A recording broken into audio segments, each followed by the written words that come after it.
to this computer. All right, well, welcome everybody. Hi, for those of you I don't know, I am Rachel from Enjoy. And I'm going to introduce Morgan in a second, but just want to say I'm Rachel from Enjoy. I am the owner of the Enjoy community here on School. I also have founded the Enjoy Method, pauses, push-ups, and plants, helping women over 40 fall in love with their bodies again, fall in love or stay in love with their bodies again, using joy as a strategy. So you can find more information out about me, but today is not about me. Today is all about having Morgan Adams come and talk to us about sleep. Oh my goodness, those of us who are, 40 plus in this perimenopausal, menopausal stage of life. Although somebody told me the other day that she was calling it her celebration phase. So I'm going to go with that. We're going with the celebration phase, but whatever phase we're in, we need sleep, the importance of sleep. And Morgan is going to tell us all about how we can get better sleep. Hopefully that's what she's telling us about, the importance of sleep and how to get better sleep. So Morgan, I am just going to turn it over to you. Thank you. I love the celebration phase of our Yeah, lives. I thought This that was is fun. Yeah. so positive. Well, one of the most common questions I get from people is, what the heck are we doing to mess up our sleep so much? So I decided to build an entire presentation around that very question. And I know nobody is interested in me rattling off a bunch of ways we've ruined our sleep without actually giving some solutions on how we can correct it. So I am going to lay out all the ways we can get our sleep back on track. And to be fully transparent, I have actually made 9 out of the 10 mistakes I'm about to share with you all. So guilty is charged. Um, okay, so let's And wait, not to just, introduce, not to like yeah. but can you introduce yourself just a little bit about like, Yeah, are you, or is that I part of your presentation? that Sorry. is, if I can get this thing, there we go. Yes, I am Morgan. I am the Chief Sleep Officer at Morgan Adams Wellness. I gave myself that title, and that's what you can do when you own your own business. It's pretty cool. So, I am a sleep coach and consultant. I myself had really bad sleep issues. I had insomnia for 8 years. And during that period of time, I was dependent on prescription sleeping aids to manage the insomnia. I have been a sleep subject matter expert featured in publications like Forbes, Yahoo, Mind, Body, Green, and have been on over 100 podcast episodes being interviewed to date. And I also have had a pretty significant health challenge or two, specifically having breast cancer in 2018 and 2021. But I am thriving now and doing beautifully. So I have gone over that hurdle. And part of what fueled me to actually get into sleep coaching was really tied back to the breast cancer experience and just getting very clear on my mission and desire to help women with their health by way of sleeping better. So that's a little bit about me. And let's roll right into the first mistake we see. It is having an inconsistent sleep schedule. So when our sleep schedule is all over the place, it is really putting our circadian rhythm at risk.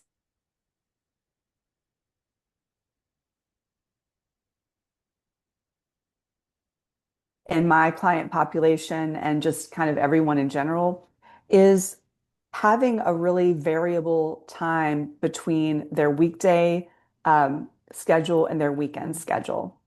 So what that could look like would be, you know, getting up at 6 a.m. on Monday through Friday for work. And then Saturday or Sunday, maybe they're going out later on the weekend and they're sleeping in till 9. So that's a pretty big differential in our wake up time.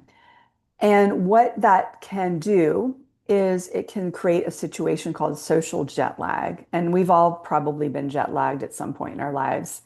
And it's essentially the same thing, except you're not actually having the benefit of traveling anywhere, but your body is sort of crying out like, help, I'm all dysregulated. Um, and what happens is typically, and this was my experience for many years and when I was younger, uh, Sunday nights were really hard. Like it was really hard to kind of wind down, to get sleepy. And then Mondays were a beast because I was still suffering from the social jet lag. And then maybe by Wednesday I'd recover, but then just to repeat the same process week after week. Um, and so if you're in Rachel's group, which you are, you're going to really appreciate this next bit of data. And it is about consistency. And what they found was that women who had 90 minutes or more of variation in their sleep wake times had a higher body fat composition Mm. than women who had 60 minutes or less of variation in their sleep wake cycle. So this can tie back to your body comp goals, that consistency piece. So I thought you'd definitely appreciate that. And then on top of that, a huge study back in, it was like January 2024, so pretty recent, it showed that the consistency is more important really than the duration of sleep in terms of reducing all-cause mortality. Now, this is not to say that getting enough sleep, getting enough hours of sleep isn't important. That's very important. But the consistency part is now a little bit outranked. And what they found with this study is that people who had 6 hours of consistent sleep had a lower mortality rate than people who had 8 hours of really inconsistent sleep. So I think in the public health space where sleep health is concerned, we're going to start seeing a lot more messaging about the consistency versus so much emphasis on must get 8 hours. So how And can do I just ask a we? question? Yeah, Is it the yeah, yeah. consistency of wake time, like of our when we wake up? Did I hear that correctly? Because I think I read that study as well. Yeah, it's actually both. It's actually both.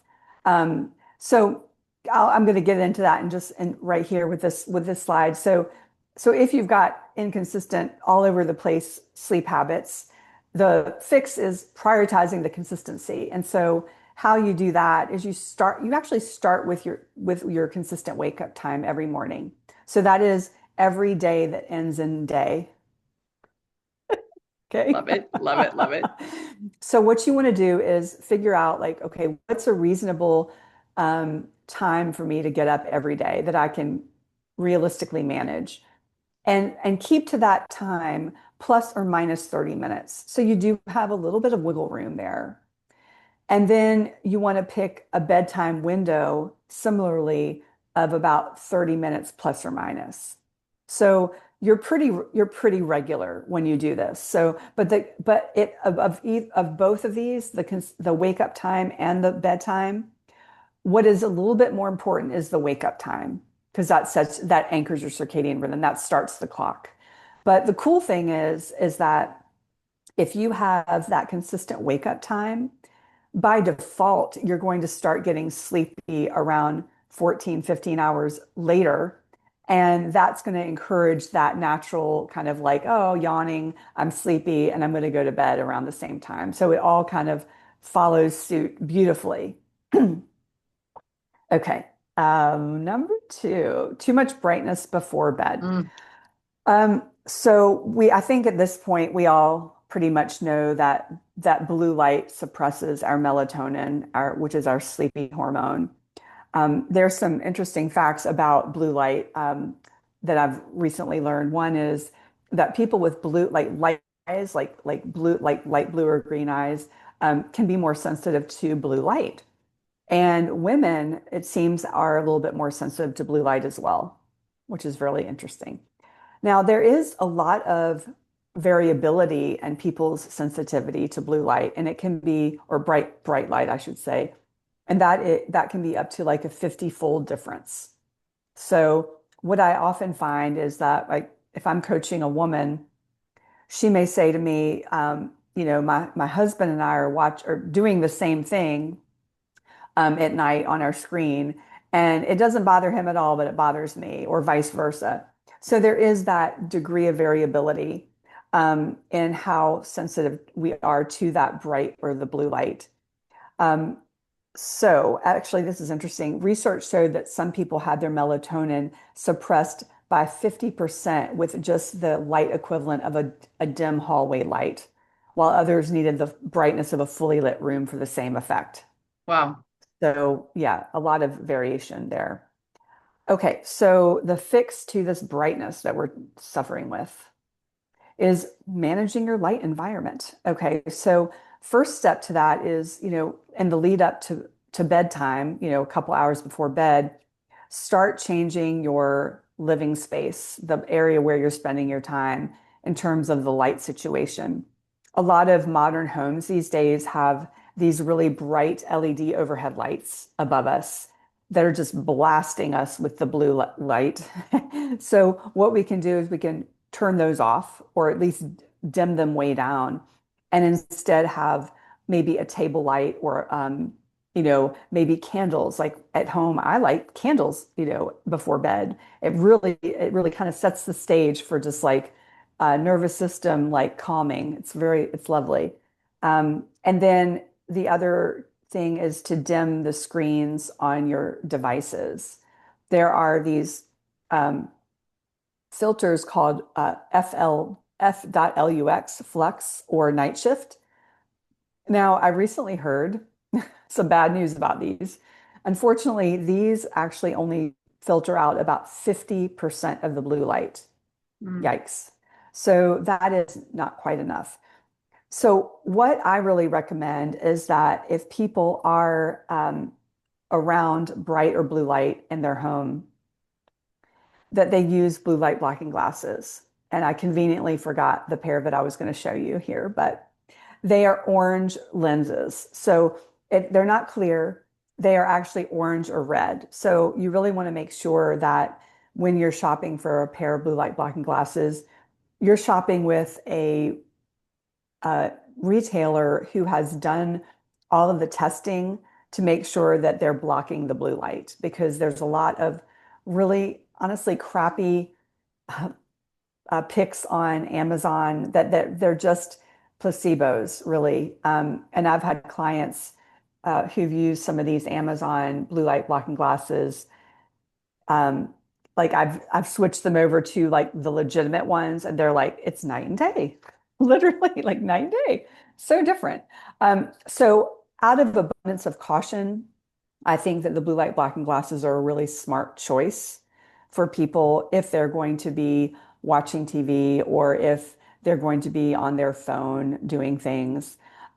Because, you hear a lot of recommendations from like sleep hygiene or whatnot that are like, all right, shut down all of your devices an hour before bed. And like, honestly, that's a little unrealistic for a lot of people because some of the things that we want to do to entertain ourselves are on a screen.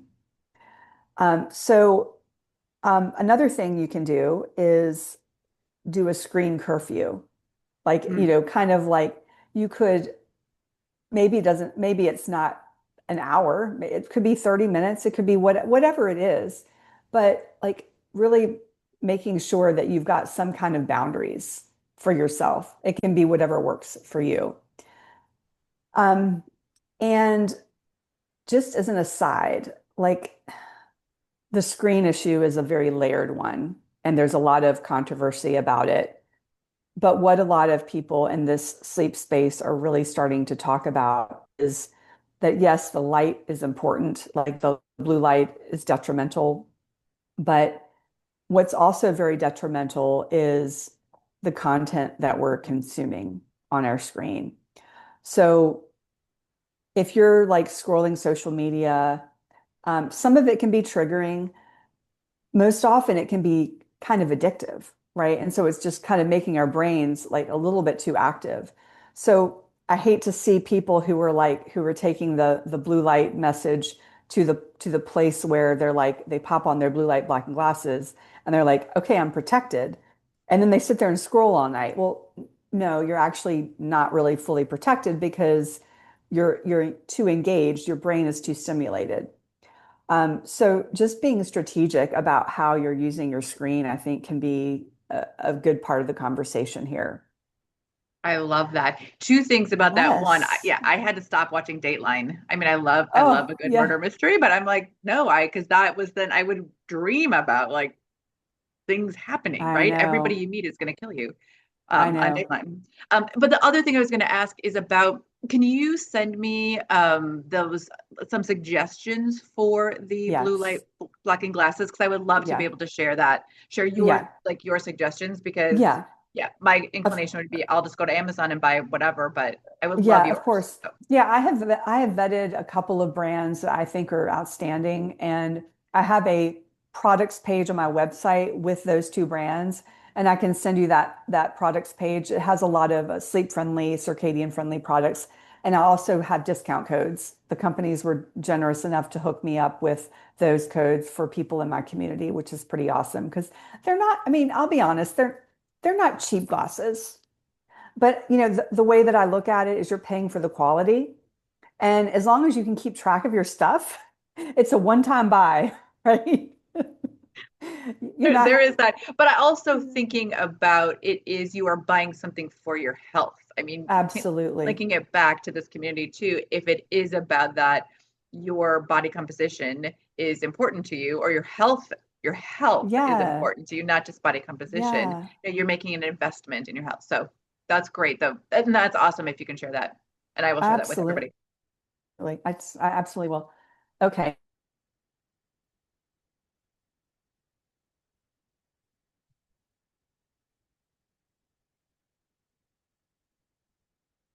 Living is very much different than how we're living today. So if you think back, there was no electricity. They spent all of their day in bright light, enjoying the sun, enjoying the benefits of the natural light. And then once the sun set, it was dark. There was no option to turn on any light. And so what we see now in our current day society is that we've kind of like flipped the script, and our days are too dark and our nights are too bright. So if you remember nothing else from this whole entire presentation, just remember it's bright days and dark nights. Okay. So how can you fix this situation? Well, brighten your days up a little bit. So a couple of strategies on how to do that. It starts with the morning and getting out into natural daylight as soon as possible after you wake up. So the sun is setting at different, or the sun is rising at different times, according to that where you live and what part of the year it is. But if you can just make it a priority to, first thing as part of your routine, going outside and getting that exposure directly to the light. And here's something very key to note is you don't want to wear your sunglasses or have anything covering your eyes because that blocks out the signal that is supposed to go to your body to shut down any melatonin that from left over from the night before. It shuts down the signal to boost your cortisol naturally. So I take a walk every morning around the sunrise, and I just see a plethora of my neighbors with their sunglasses on, and it's honestly not even that bright some mornings. So just, keep that in mind when you're tempted to grab your sunglasses, because I know it's such a habit. Just think to yourself, I'm not getting the full benefits if my eyes are covered. And then second strategy is taking just natural breaks for light. I call them light snacks during the day. And it just allows you to just, during the day, just get a little bit of light. And I know that a lot of us are working from home or an office, and we have maybe back-to-back appointments. I work with a lot of, people like in medicine who have patients to see back to back, and they're like, well, how do I do that? I'm inside all day. Well, you can be strategic and think about the times in the day when you have a break between clients or whomever, and just like literally pop outside for 5 minutes. Like every little minute counts. So ideally, what we'd love to see is spending an hour of our whole day from sunrise to sunset being outside. And that could be done in just various chunks. You know, um, on nice days, you may even think about bringing your lunch outside. that's an easy way to kind of you're multitasking in the best way. You're getting your daylight and then you're eating as well because you're going to have to eat. Might as well just eat outside if it's nice. Okay, so I did want to share a really cool tool with you Can I on the ask t before you yeah, get there too? Can I ask? So, okay, currently I am in Austin, Texas, so it is easy peasy lemon squeezy to get outside because the weather is nice, right? I am yeah, relocating back to Minnesota in a week. Yikes. Um, so I'm, in January at yeah, 6 a.m. or 7 a.m. or whatever, 7:30 a.m., whatever time it actually gets light finally, it might be just a tad too cold for me to want to go outside in the morning. So could I stand by the window? Like, is getting just next to a window enough, or is it actually that I need to be outside? yeah. Now you're not going to like the answer, but unfortunately, standing by the window is not going to give you the benefits. Okay. It Uh, has to be. Um, I mean, you could be on a screen porch because light bends, so it could come through the screen porch, but that's maybe not super convenient. Um, the way that the way that our windows are made these days, it's they're designed to block all of those rays from coming in, or most of those rays. So they did some kind of study showing you'd have to spend 500 times more time mm. in front of the window to get the benefits. And who has the time to just stand there in front of the window for that long? Um, So bundle up, and it's really just about our eyes. I mean, so if I yes, bundle up, cover everything else up, it's just about my eyes getting the yes, sunlight. So not the rest, not skin benefits is a vitamin D is a whole other story, but it's the yeah, eyes. Okay. Okay. yeah. Thank you. The eyes is really the key of the exposure. Okay, so there's an app called My Circadian app. This is a free app. Now there is a paid version, which I believe is like $4 or $5 a month or something like that. They gave me a code Morgan for your first month free if you want all the features. But essentially, what this does, and I just took a screenshot of like part of the dashboard. This isn't the whole dashboard, but it gives you the reminders for the ideal times to be outside for optimal light exposure. So now this is back from November, but you can see clearly when the sunrise is happening. So you know exactly when the time is going to hit, and you can see a day and a day later. You can kind of plan. So and underneath that, and sort of the orange bar, you see something called UVA. And in November, the UVA light was going from 742 to 1002. Currently, where I live in Virginia, that UVA light time frame is shrunk down to about an hour. So it depends on what time of year it is for you. But something very, very cool happens during the UVA light period. So if you are the kind of person who maybe you have a little bit of a later chronotype, or you're not as much of an early bird and you sleep in a little bit and you miss the sunrise, that's fine. You go out into the UVA light, and this is a beautiful time of day because we have these aromatic amino acids in our eyes. And when the natural light hits our retina, there's a conversion of these amino acids to different neurotransmitters. So we're looking at dopamine, serotonin, and norepinephrine. And those neurotransmitters actually give you energy, focus, and happiness. So, in addition to that, which is also very cool, it helps regulate your thyroid uh, hormone and appetite regulation. So that's really cool to know because like it's giving you like I follow a lot of the circadian scientists, and a lot of them have started saying the UVA light is more important than the sunrise light, which is because it's kind of offering a broader spectrum of benefits. And I've been calling this UVA light period sort of like capturing your inner pharmacy. Like you're getting so many benefits. Um, and there's like one more thing I wanted to share since your group is, really interested in body comp. Mhm. Okay.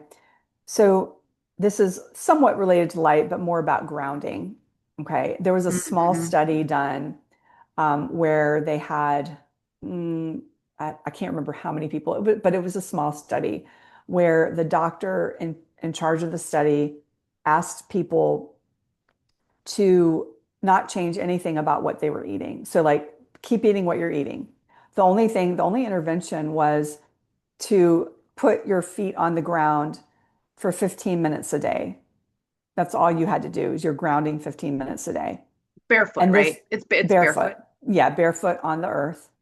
And I think the study lasted 10 weeks. And at the end of the study, I think it was like four, I wish I had refreshed my memory on the number, but it was like in the 40 some range of people actually lost some weight, like between 4 and 15 pounds. Um, and the other 40% or the other remaining people did not lose weight.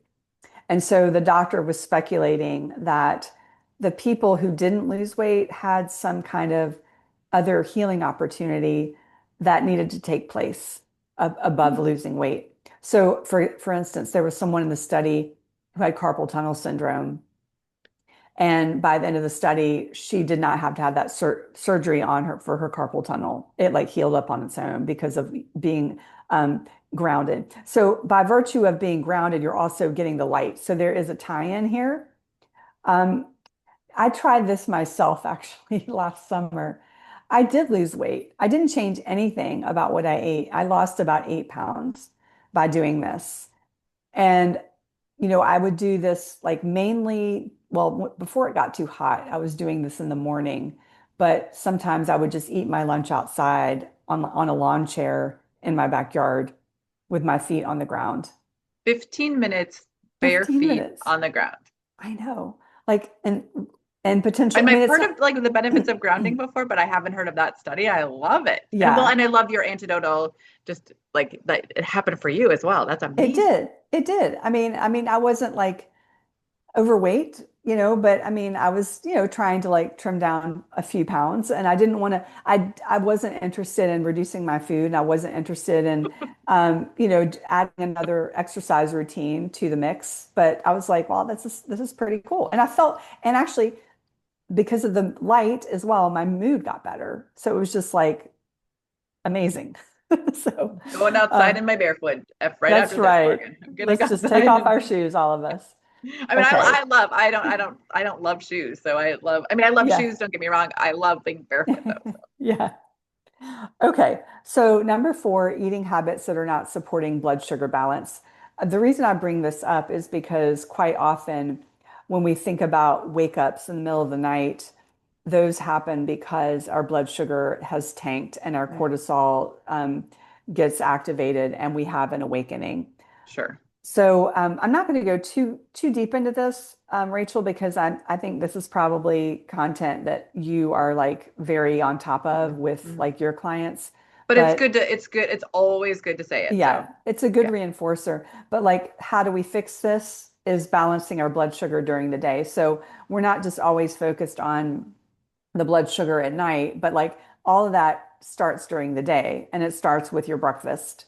Having high protein breakfast, at least 30 grams of protein in it, having a protein and healthy fat in each meal, spacing your meals apart 4 to 5 hours, and then keeping check on processed refined foods and sugar because those are going to just create like these spikes of glucose that you'll subsequently crash later on. Okay. Speaking my language, that's Yes, exactly, Morgan. We are we're on starting the with the same 30 page. grams of protein for breakfast. Yeah, we're on the same page. Yay. 1000%. Okay. And then number five, cocktails or caffeine too close to bed. Alcohol is actually the most common sleep aid in the world.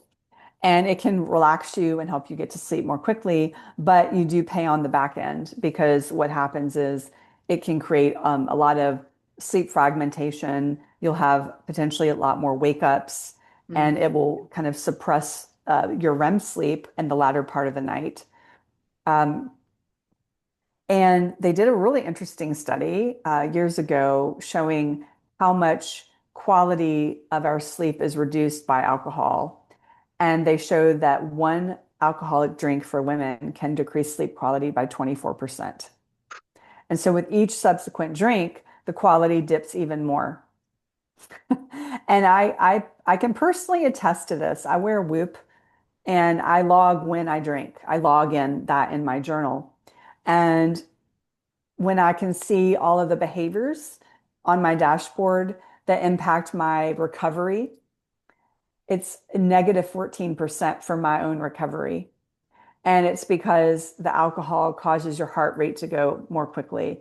It Yep. reduces your HRV, your heart rate variability. So you're really not fully recovering overnight if you've had alcohol. So it's been you know, it's been eye-opening for me to like, okay, let's cut back even more. I've cut back over the years, but this is, incentive to cut back even more. Mm-hmm. Mm-hmm. And Mm-hmm. then with caffeine, we know that it has a half-life a quarter life of 10 to 12 hours. So if, for example, you had an afternoon coffee around 2 o'clock, for example, and your bedtime was 10 o'clock, you could have still some of that caffeine in your system by the time you're going to bed. And so ideally, you want to clear out all that caffeine before you get into bed. And we do know that having coffee or having caffeine too close to bedtime can impact your deep sleep by 20 to 40%. So I know that there are people out there who just by habit, they go out to eat or whatever, and they're like, well, instead of dessert, I'll be good and have coffee. Well, the coffee could really, really impact your sleep that close to bed, like if you're having it after dinner. And yes, there are people who can fall asleep just fine. There are plenty of people. But if you actually looked at their data, if they were hooked up in a sleep lab, you would probably see some consequences of the caffeine in terms of more wake ups, less deep sleep. So how do we fix the situation? I never, Don't. I just like, I am not a fan of like all or nothing. Like, I'm not someone who's like, Okay. okay, cut it all out. Like, but let's just be intentional about this, what we're consuming with alcohol and caffeine. So if you're going to want to enjoy an alcoholic drink, think about happy hour, not a nightcap. So think about, 5 o'clock instead of, after dinner. If you're going to have caffeine, cut it off around lunchtime, just as a safety measure. And then a lot of times people will get that afternoon slump after lunch. It's not necessarily about what we ate. A lot of people think, oh, it was my lunch. It's actually your natural circadian dip. We have these ebbs and flows in our circadian rhythm all day. And so that dip happens after lunch, early afternoon. A lot of people are like tempted to go to the Starbucks around the corner and grab a Frappuccino or whatever. But instead of doing that, a really good strategy is just take a walk outside. The natural light will give you an energy boost. Or if you have the opportunity to take a little 20-minute power nap, at your home or your office, that's great too, as a substitute for the caffeine. Yeah, I never Okay. thought that 20 minutes would do anything. And my mom started doing, or my mom taught me. Of course, my mom taught me. Uh, But 20 minutes it's amazing. I mean, I'm a napper, so I love like on a Saturday afternoon a nice nap. But seriously, 20 minutes, and I'm like, oh my goodness, that was awesome. So yeah, it's a great little refresher. So I'm glad that you're a napper. That's yeah, good. I am a napper, but That's good. Okay, number six, sleeping somewhere that is too bright, noisy, or too warm. So the fix is thinking of your bedroom as like a cave. Okay, so you want it to be cool, dark, and quiet.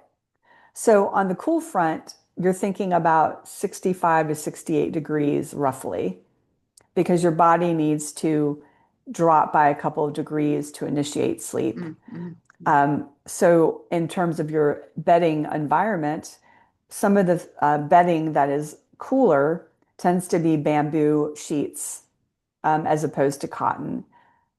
Um, Same thing with bedwear or like pajamas or nightgowns, thinking about bamboo, cotton, excuse me, bamboo types of fabrics tend to be more cooling. And then next level interventions, if you are particularly a hot sleeper, or if you're dealing with night sweats, you're going through, the menopausal transition. The cooling mattress pads are a game changer for keeping your temperature regulated. Now they are a little bit more of an investment, but they're very effective. I've slept on one for 3 years, and it's just the best sleep tech investment I've ever made. And then as far as light and keeping the room dark, you actually want your room to be so dark that if you put your hand out, you couldn't see it in front of you. So that's pretty dark. Mm-hmm. So how do you get it that dark? So there's a couple ways. There's blackout shades and curtains. There is also eye masks. Now, those are great because they're portable and they're less expensive than a Mm-hmm. blackout. Like you can get some custom blackout shades. They're kind of pricey. Eye mask is like super easy because you can just, grab it. I always put one in my suitcase. Like I keep Mm-hmm. it in my suitcase so that I don't ever leave home without it, because so many hotels and Airbnbs are not thinking about the light coming in. I mean, I think they're being more tuned to it now, but you can't always guarantee the light situation is going to be good. You also, could potentially have in the room where you're staying those really annoying electronic lights from a device. Like the air conditioning often has that like bright blue little circle, and it's just like so bright. And then what's interesting thing about the eye masks, this is cool. There was a 2023 study published in the journal Sleep that said wearing an eye mask at night could improve your memory and alertness in the morning. Huh. And that was when I started wearing an eye mask. I need to go buy one. I need to go I buy mean, one. it's such a low investment item that Right. yields a lot of really good results. And then finally, keeping the room quiet. Mm-hmm. With a lot of our environments, it's hard to get the quiet. Like there's random pet noises, kid noises, sirens, you name it, wherever you are, there's something, or random house noise. So you can wear earplugs. The best kinds really tend to be the silicone kinds that are more moldable. Or there's also white noise machines. Those are great too. There's like pink noise, brown noise, or all sorts of different noises. You just want to make sure that when you're choosing a noise like device, that it's a very constant sort of noise, that they're not like doing a lot of different noises throughout the night, because the change in the noise or even the music Mm-hmm. could wake you up. Mm-hmm. So you want something nice and steady. Okay, number seven, lying in bed because you're stressed. Lying in bed stressed because you're awake, I should say. Right, Okay. right. You're like, I only have 5 more. I gotta get to sleep now. So I want to talk for a second about wake ups, because wake ups during the night are very normal. They're a very normal part of our sleep. So after each sleep cycle is completed, we have about 5 to 7 per night. We have a very brief awakening after the sleep stage is complete. And this is really based on evolution. This is an evolutionary safety mechanism where we Mm. scan our surroundings for safety briefly. And once we see that it's safe, we go back to bed. So it's very normal.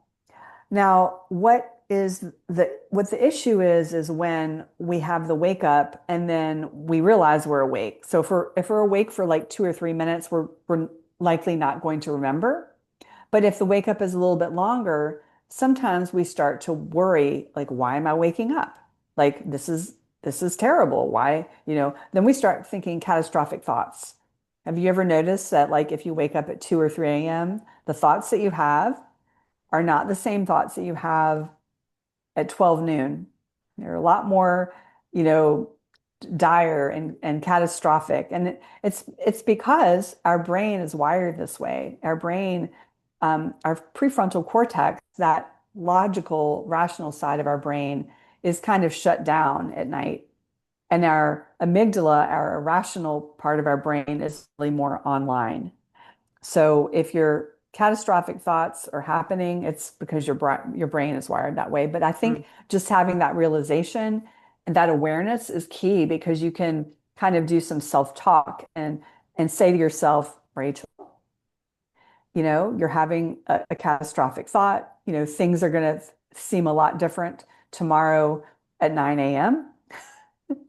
Okay, so the fixes to this is really just do not stress in your bed. So if you're lying there and you're like starting to get anxious about something, or you're anxious about the fact that you're not sleeping, that is a very good cue to distance yourself from your room. Go to another room, do something relaxing in dim light until you become sleepy, and then get back into bed.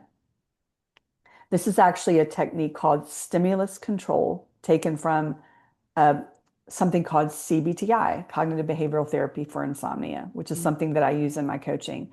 And what the whole goal with this technique is, you want to unpair your bed with anxiety or stress, right? You don't want your bed to be seen as a place where you stress out or have anxious thoughts. Very simple. Okay. So number 8 is But are overlooking you stress. gonna, so, and I don't mean Yeah. to interrupt you. Are you going to talk maybe later? So maybe I'm feeling it's too fast, but about this perimenopausal waking up at 3 a.m. in the morning. And I never used to have issues sleeping. And so many of the women that I talk to now, it's like, we're just awake. And about, is Yeah. that cortisol? Is that, and would you have the same suggestions of going to another room? Like, what's the, Yeah. I'm glad you brought that up. Same suggestions, but I have a free guide. And when we get to the end of the presentation, I'm going to tell you how to get the free guide. It's a free guide. You just go on my website and grab it. And it's called Awake Again at 3 a.m. Your guide to why you're waking up and what to do about it. I got very specific. And love the it, reason I love it, the love it. reason I did is because even just outside of the menopause, perimenopause space, the biggest complaint of all people, especially my clients, is the 3 a.m. wake ups. So I wanted to give a free resource that delved into that more in depth and gave you some strategies and some reasons why, kind of to help you troubleshoot. So definitely check out that resource. Thank you. And thank you for bringing that up because I might have forgotten to tell you about it. Okay, so the stress management piece. A lot of people who I work with are busy professional people who are often going from appointment to appointment. It's like their whole day is full of things and they don't have any white space in their day in which they can process their thoughts or emotions. And so the problem with the unprocessed thoughts and emotions is that if we don't deal with them during the day, they will inevitably either keep us up at night by showing up when we're getting ready to go to bed, or when we wake up at 3 a.m., those little thoughts start popping off like little pieces of popcorn. Okay, so a couple fixes for this are: number one, it's basically it's prioritizing stress management, and we can do this by a couple ways. Number one is mindfulness snacks during the day.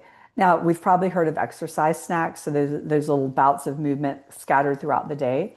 This is the same thing, but with mindfulness. So basically, what you're doing is you're carving out white space where you're doing nothing. Maybe you're walking in nature and you're walking without your podcast playing. I know how hard this is because I'm trying to break this habit myself. But really having it, just letting your mind wander, letting your thoughts get processed. However you want to do this, you can do it the way this lady in the picture is doing it, just by sitting there and taking, just a little Zen moment. And then the other way is of prioritizing that stress management is having a very intentional evening wind down routine. So this can look a lot of different ways for people, but essentially what you're trying to accomplish is like not having anything cognitively stimulating, and the hour or two before bed, depends on like what your schedule looks like.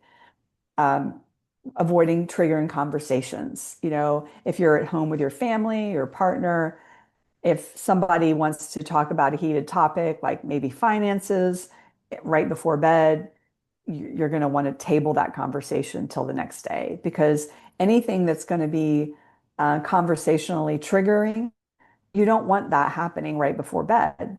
You want to keep that protected time, and you want to reduce any novelty coming in. So you don't want to start a new hobby like an hour before bed. You kind of want to do something kind of mundane, and it could look many different ways for different people. It could look like, reading. It could be taking a warm bath, knitting, cross stitch. I personally watch TV before bed. And a lot of people are like, "What? Will you watch TV before bed?" Well, I have those blue blocking glasses on. I'm watching light content, comedies, Not you know, sh Dateline. not Dateline. I'm watching shows about food or travel, nothing stimulating. Um, but it's just a really personal thing about what you choose to, there's not like a prescriptive wind down routine, but it's observing some guidelines about about it not being cognitively stimulating, but Mhm. things that you genuinely enjoy doing. It shouldn't be like a chore. It should be like, okay, I'm looking forward to this activity. It's relaxing, it's in dim light, and that's a really good way to kind of end the day. Okay. So number 9 is revenge bedtime procrastination. Have you ever heard of this term before? No, this one is Uh, new for me. it's it's it got kind of more into popularity around the pandemic, like 2020, but it's been around for longer than that. And essentially what this is, it's when people delay their bedtime purposefully because they want to take back their leisure time. They want to reclaim Uh, the time that they feel got stolen from them during the day because they were busy meeting other people's demands. And it typically happens a lot to women, especially moms, because the mhm. mom's job never ends, right? Right. Um, so the result over time, if this is done night after night, it's chronic sleep deprivation, which is something we don't want. So the fix to this is really prioritizing the time for you. And you can do this a variety of ways, like scheduling short breaks during the day to do things that bring you joy and joy is part of your, Yeah. premise of Yes, what you do. absolutely. So I didn't put this in here just for you. It works beautifully with your Yeah. with Yeah. your Yeah. messaging. But I mean, if the thing that brings you joy is watching cat videos on YouTube, well then, darn, why don't you just schedule, hop on YouTube a couple times a day and watch those videos instead of like late at night, do those fun things during the day, break them up in little chunks.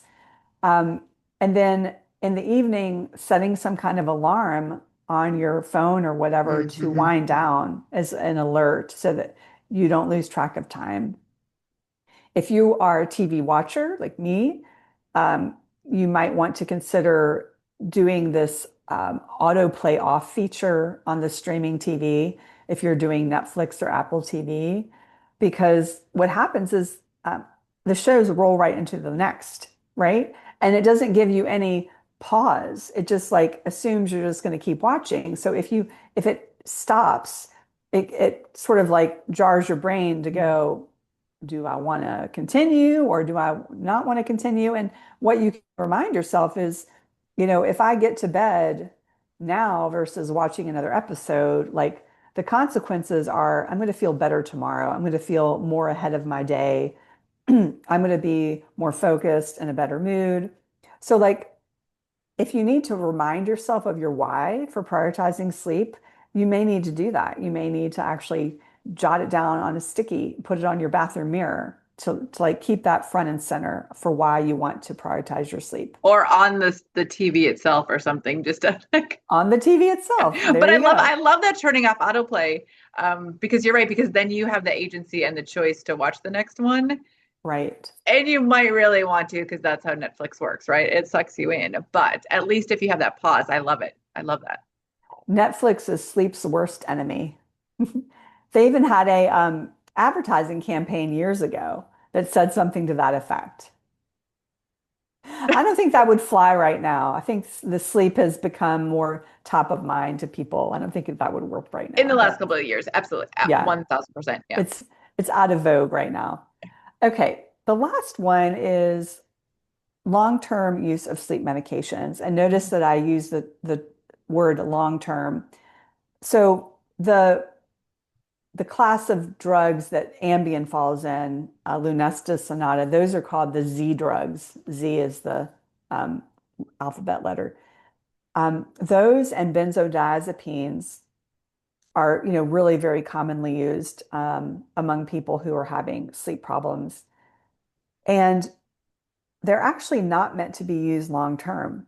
So when you look at the label on the bottle or the package insert and with all the fine print, it does say pretty clearly that not to be used over 4 weeks. The problem Which is is not that long. not that long. So they're meant to be used for short term. The issue is that they're prescribed almost ongoing by some doctors. And I've worked with many clients who've been on sleeping pills for 10, 15, 20 years. And I mean, that was me too. I was on them for 8 years and they're not meant to be used that long. The problem is that primary care doctors, with all great intentions, they have actually only been on average trained on sleep science for 2 years in their medical school career.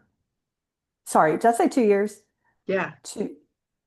They're getting 2 hours, 2 hours. not two That's what I was years. gonna say. I'm like, oh my goodness, that's a long time. Like 2 hours, Hours that and that makes hours that and makes way years more are sense. very That makes way different. more sense. Yeah.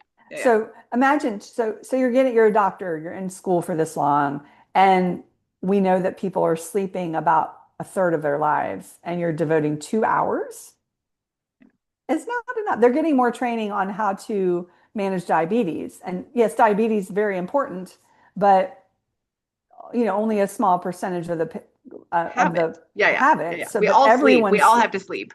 everyone sleeps. So, basically what will typically happen if you go to your primary care doctor and you're like, I can't sleep. Like if you have insomnia, they will now I'm generalizing here. There are doctors who are very sleep aware, but the typical scenario that I see in my client work is the patient gets a prescription for a sleep med or gets like a list of sleep hygiene tips. Here you go. Those actually are not very helpful with insomnia. Um, the sleeping pills, they change your sleep architecture. They make your sleep Mm. architecture different, and you're not going through the proper stages at the right time. And they're also kind of making you forget that you're awake. So you may be actually awake, but you're kind of sedated and not remembering that you're awake. And there's also questions of like how effective are they? They did a study in 2021 looking at 600 women in midlife between like 40s and 50s, different ethnic backgrounds, and they found that over 1 to 2 years of using sleeping pills, there was no statistically significant improvement in their sleep after that period of time of using the pills. Oh my goodness. Yeah, so we think it's very effective, but it may not be as effective as we think. Not to Right. mention, I think the biggest problem, at least with me, when I had the sleeping pill issue, was the daytime functioning was suffering Mm. because it you, 80% of people are claiming that they feel more foggy, um, less able to focus, more groggy, like because of the residual sleeping pills that's could potentially still be in their system. So the fix here is, reducing or eliminating the sleep meds from your whole repertoire. So how to do that is uh, don't do what I did. Don't like wing it.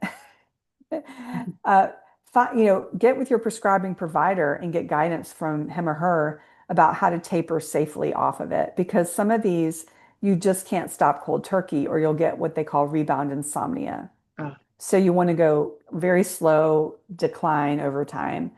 And then there's also, I mentioned briefly CBTI, which is cognitive behavioral therapy for insomnia.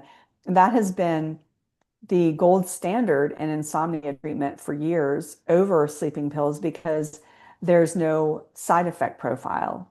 And the results are long lasting. It gets to the root of the insomnia. That's something that I do also in my coaching work.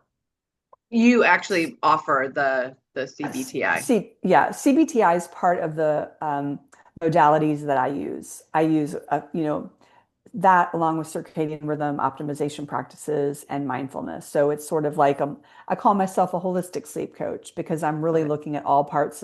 I'm also looking at your nutrition and your movement and your chronotype. So I'm looking at it from a very broad lens, but using some science-backed techniques that have been, proven.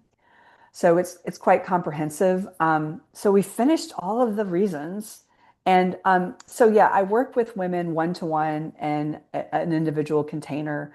I have a few dozen client testimonials on my website. Here are just a few of them. And then um, for anyone who's watching the replay Mhm. and you're thinking to yourself, okay, I really do want to improve my sleep, or I want to move.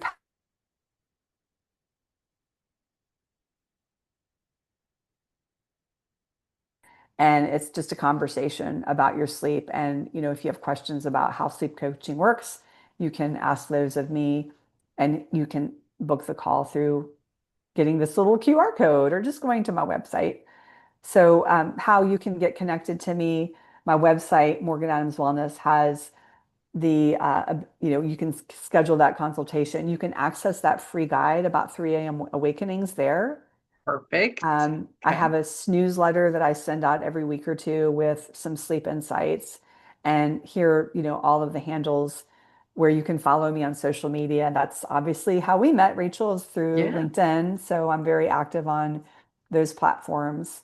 Um, so there we are. Were there any like lingering questions you had, Rachel? There aren't any, and I was just scanning through the questions that I got from some of the groups. The one question that, well, actually, two questions that came up from other people. One was about how do I manage if I'm a shift worker, meaning I'm a nurse and I work overnight, and so I have all those issues. And then new moms. Yeah, okay. Those are the two and it was they weren't super specific questions. They were just, okay, this is where I'm at, and oh my goodness, what do I do? Yeah. The shift work is a really nuanced conversation. It's probably too much to tackle here. But one of the best resources I have found for information to help people with shift work, really specific strategies, is a book called The Sleep Fix. The And sleep it's The fix. Okay. Sleep Fix. It's written by Diane Macedo, and she is a ABC news correspondent who went through her own battle with insomnia that was intertwined with her shift work because of being a news anchor and having to Yeah. be, on call. And she has like the most specific strategies in this book. I'd recommend it to all people who do shift work because it gets very granular. So I would just get that book and like look closely at her recommendations. New moms, um, this is tricky because the baby needs you all the time.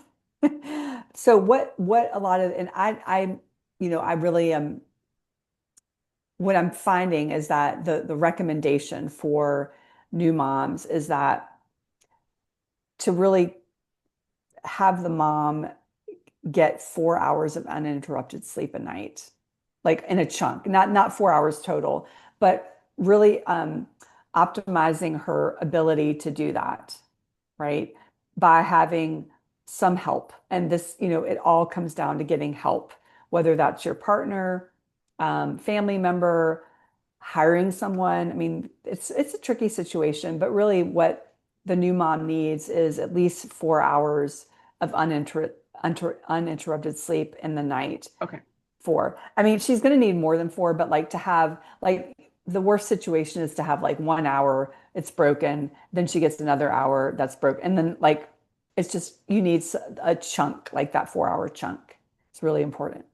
Okay. Um, That's really good advice, Morgan, in terms of being also practical. I mean, fairly yes. practical because hopefully people have help. But 4 hours feels, and I'm not a new mom, but 4 hours feels doable-ish. Yes. Yes. Um, yeah, and I'm not a mom either. I've never had kids, so I can't Me neither. I Me can't I neither. So I can't don't know, right? I The can't two of us that personally like talking about it, but yeah, I can't personally give strategies on what I did because I had none. But the other thing that I will say is that there's this sort of advice being given, sleep when the baby sleeps. That's not very helpful advice, because they can sleep at such short intervals that it's not enough to really give you a rest. And there again, we go back to having to enlist some help with neighbors, friends, partners. Is, can you come over and attend to the baby while I get like a 1 hour nap or whatever? It's just not it's not very practical or realistic to like sleep when the baby sleeps, because then you're always alert. You're always like listening for the baby, right? yeah, and I would think too, and there are other things that need to be done as well. I mean, right? I Yes. mean, there are other Yes. things that new moms need to do. I mean, there are things around the house that they need to do. But Yeah. I love that's really good for two non-moms. That's a really good advice in terms of like getting 4 hours and then Yeah. prioritizing some other times that you can nap during the Yeah. during the day because you Yeah. need more than 4 hours of sleep. But yeah, Yeah. okay, And I don't really deal with pediatric sleep coaching, but I've picked up a couple things just here and there. sure. And what I've heard is really important is getting the baby's circadian rhythm strengthened as Mm. well. So what's happening is a lot of new moms are not, since they're so busy with, childcare stuff, they're not getting outside enough. And so their circadian rhythm starts to suffer. So it's really implementing those circadian rhythm practices I mentioned earlier is like getting the morning light, getting the light throughout the day so that you're maintaining those, and that you're also bringing the baby out with you, because the baby has to develop their circadian rhythm as well. So all the things that you're doing for yourself, like with that, they can be done with the baby with you. I So love it. I love it. I love it. Well, I this was so helpful. I think it is exactly what my community needs. I mean, we all need it, and we not all need to hear it. And I think that you offer some really practical things. And just as, I say too, you don't have to do all of it. Like we don't have to do all of it yeah, tomorrow. But yeah, but I would encourage people that are listening to pick one and then start to practice it, right? Pick yes, one, start to yes, practice it. When that feels good, then pick the second one. You don't need to do all 10 tomorrow. We just need to yes. start somewhere. So, having said that, I do have one more question. And I think I have one more question.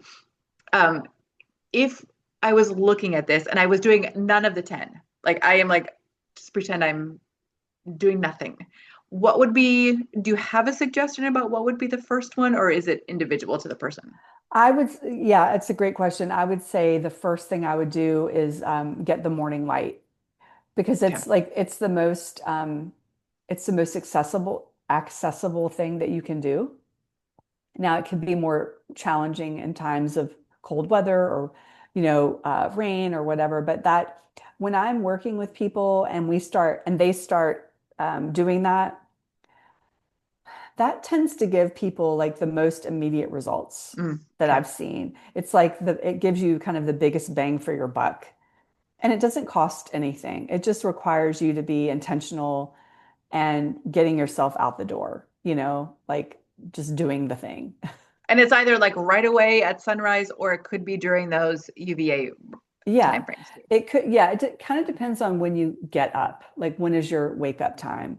So you can get that circadian app, it's called My Circadian app, and you can look and see like, okay, what are the times when it's the sun's rising? When is that? When does the UVA light happen? When am I getting up? So you can kind of like plan your morning around that. I mean, I personally, I'm a little bit an outlier on this because I live and breathe this stuff, but and I personally experienced the benefits of just how much it's helped my own sleep and mental health.